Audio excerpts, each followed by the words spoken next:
Hello, it's Bob, Dennis Murray. Um, Today is Saturday. It's been quite a week. Um, this is the fifth Popcast, and its title is I Find It Hard to Practice What I Preach. One of the things that I think characterize the middle is balance. That you've got more calm, more cool, less anger, more milk of human kindness.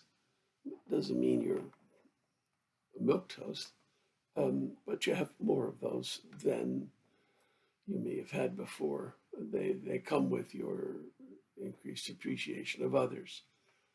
But I find it very difficult while driving um, when somebody's cut me off um, to maintain my ideas about cool and calm and chill and human kindness. I mean, the guy just cut me off. What can I tell you? Um, but I try to be aware of it, and I try to moderate my reaction. And I used to upset my wife, and uh, because I would often vent in the car when there was something going on in traffic that I didn't like, and um, I've tried to, largely stop that. Um, you know, I have some success in the grocery store. I'm old, and I try to keep my cart over to the side, but there are those people who allow their cart to block the aisle and don't seem to notice. It's a small thing, but you might find yourself a bit irritated and maybe not so cool and calm while watching commercials. Uh, I will tell you that I have spent a fair amount of time yelling at the television. I don't know if everybody has done that, but I seem to do it more than other people. Um, my grandkids tell me that commercials are directed at 12-year-olds. And I don't know, I guess I don't like being spoken to like a 12-year-old and find myself somewhat out of sync with modern ideas of what's interesting, what's funny. I personally don't see why you would want to buy a product because some guy who's making an idiot of himself says you should. It just doesn't work for me. Ordinary chores. So this morning I had my toaster oven on broil because I heated up a slice of pizza last night and I forgot that. And my toast came out looking like Godzilla had gotten to it. And so what can you do? You just laugh. I've gotten a lot better at that kind of stuff. Just laugh when you do something stupid. And don't worry, you'll have plenty of opportunities to laugh at yourself. Anyway, it's a beautiful day. It's going to be like 70 degrees here in Crofton. And, you know, um, you got to let it go. So there's that part, balance. The appreciation and understanding of others that comes as a part of the middle comes from this awe in the sense of connection. That's a little more serious. The trick is it's the same awe in each of us.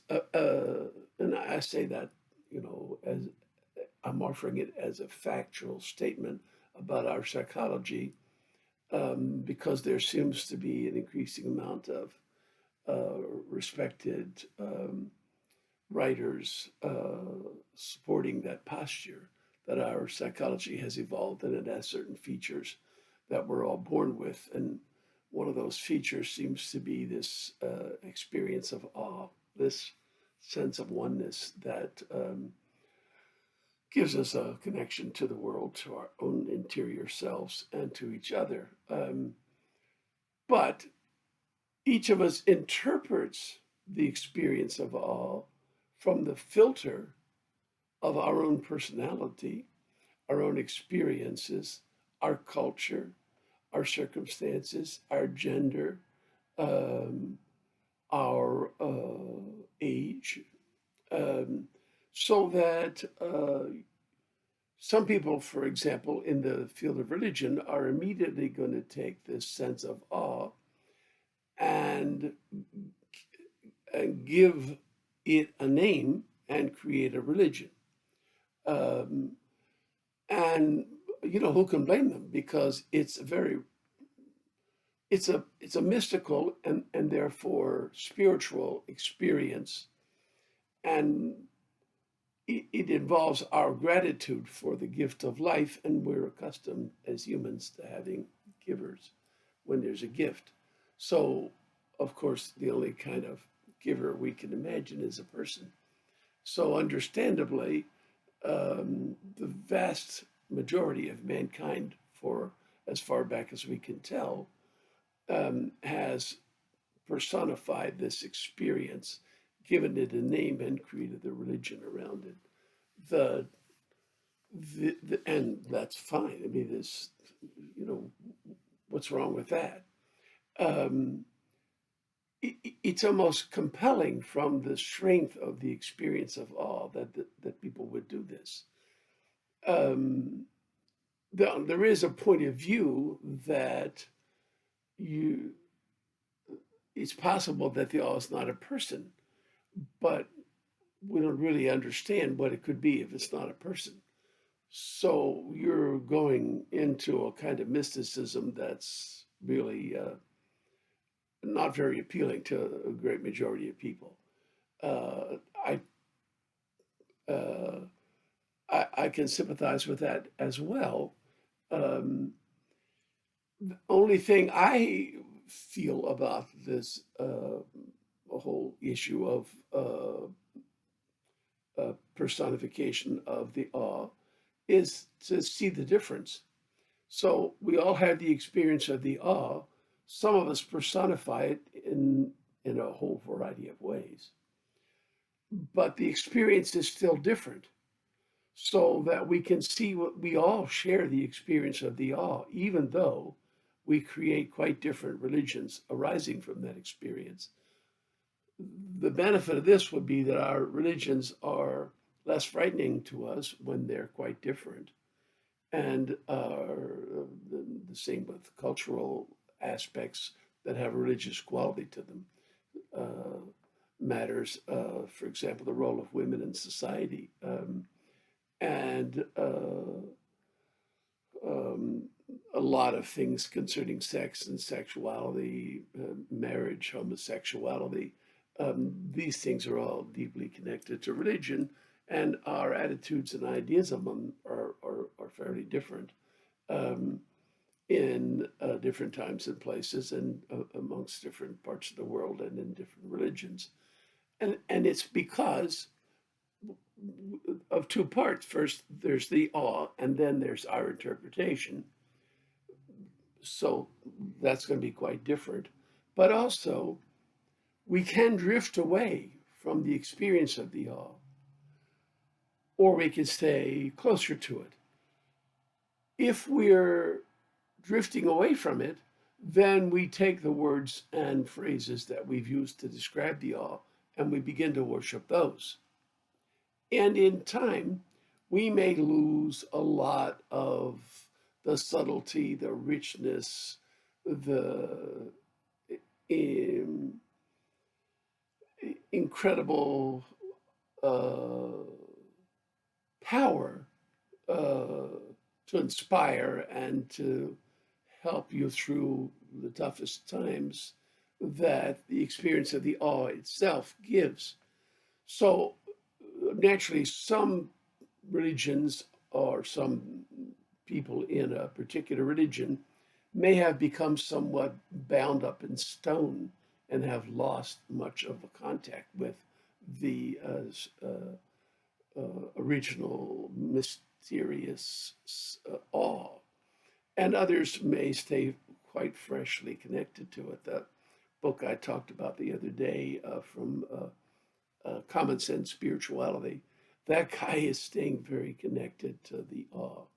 Um, and he describes the life of a Benedictine monk as an appreciation of the mystical aspect of life that is not usually found in outside of a monastery. Um, so the getting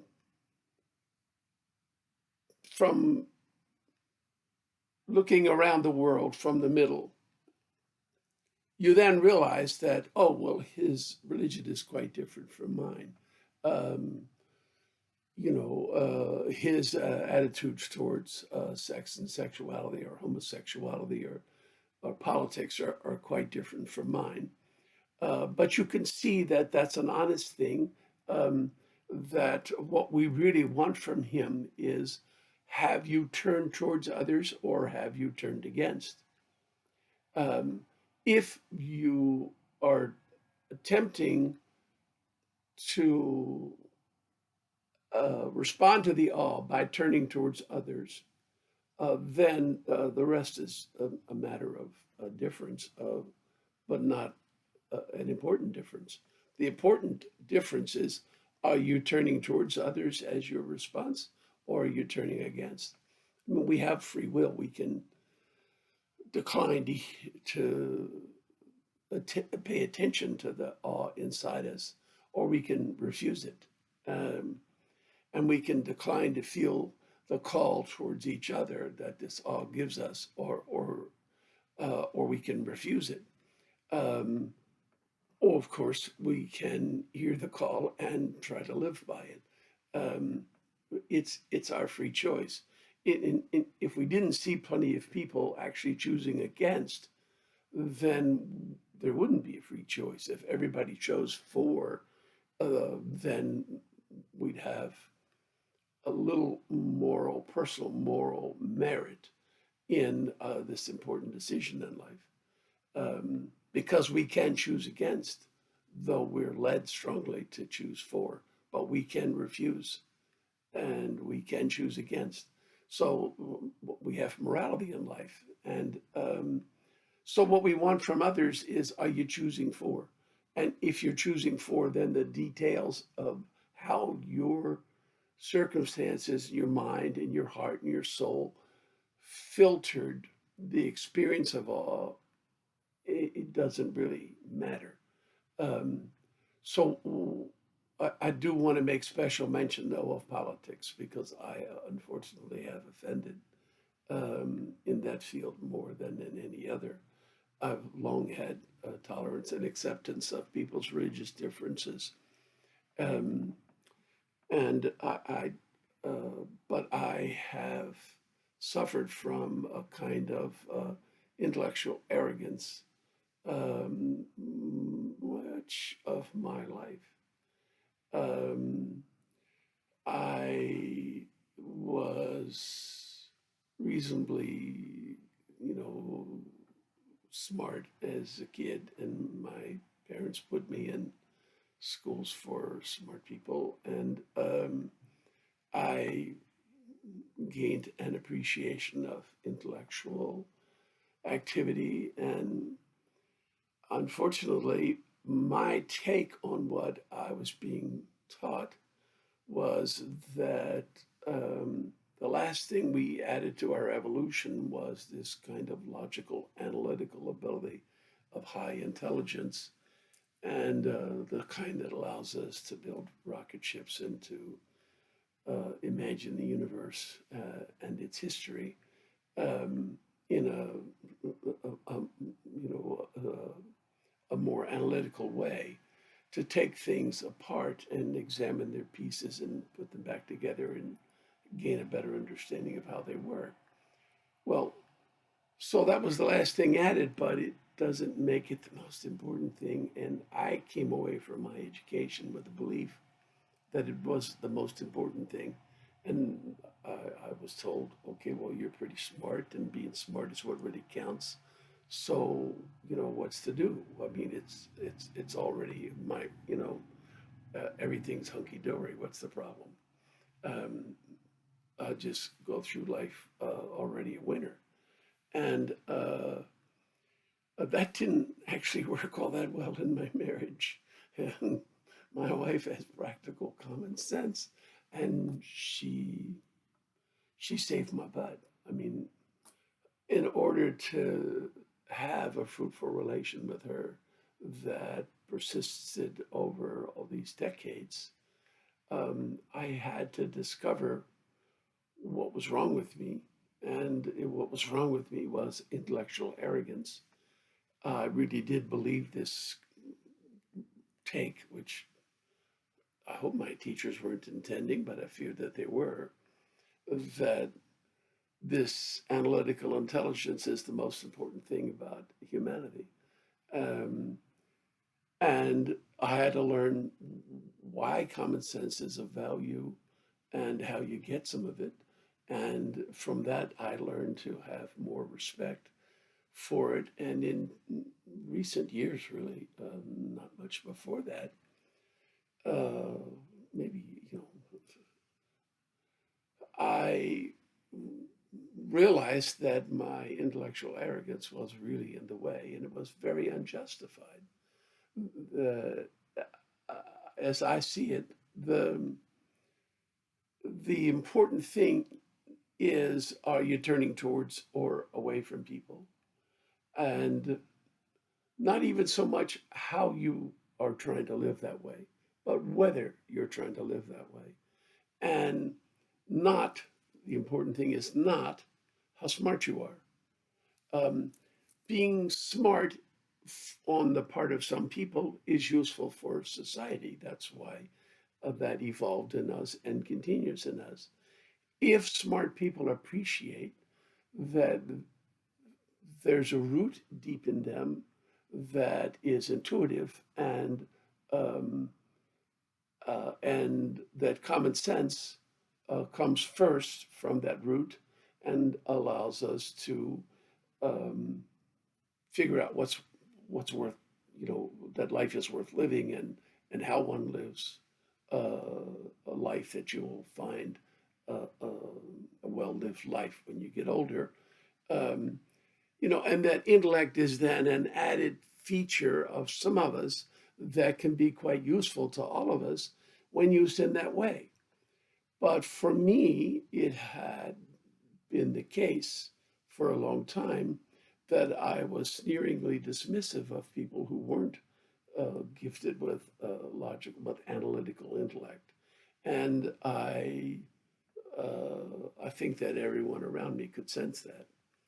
Um, and I think that it is unfortunately a hallmark of what's wrong in politics. The reason we're so divided is that some uh, have felt dismissed and scorned uh, because our religious beliefs didn't measure up to the intellectual's ideas, or our common sense didn't seem valuable. And on the one hand, and on the other hand, because the attitude of arrogance and dismissiveness uh, exuding from the pores of some people really did give the other people the right to feel dismissed and ignored and sneered at. Um, eventually, when you dismiss and ignore and sneer at people, they're going to get pissed, um, and they're going to find a way to strike back, as they should. So that's where we are, and unfortunately, I feel like I have contributed somewhat to it. And in particular, right now, I find that myself often not speaking correctly from the center. So a person in the center should be appreciative of both extremes of the political world. and should see why and how they came to be. The intellectuals were, I think, for the most part, given to understand that analytical logic was the only thing that mattered. And they really didn't see that it's not adequate to figure out how to live life, that your life is going to really be upsetting and disappointing um, if you don't find a footing that common sense and our deep intuitions, this awe and the connection to each other gives us. If you don't have that as a underlayment of your under what's the word we want, a foundation for your life, if all you are aware of having is your analytical intellect, you got some big troubles. So, um, and I think that's really where we are. So, uh, the question is how can you, when you're talking from the middle, where you've come to appreciate these points, um, and you're sympathetic to both the intellectuals on the one hand and the people of largely common sense on the other, and all the stuff that goes with the yelling, the screaming, the hurt feelings, the sense of betrayal, the anger. Um, if you're in the middle and you see this, how on earth do you speak in such a way that you're doing the right thing for for strengthening and developing the middle, which is I got to tell you, I'm not sure, but I am pretty sure that some of the things that I have said about one of the candidates is not how you speak from the middle. Um, and I will talk more the next time about how I think you might speak to the middle, but I would like to start a conversation about that because I think it's important, and I don't think any one person has a lock on you know, on how to do that well. So the middle is not a place that never offends. I mean, that's not the middle. That's I don't. That's an in between kind of world where they never say anything to anybody for fear of offending. The middle is a place that stands for something, for connection, and to the awe and to each other.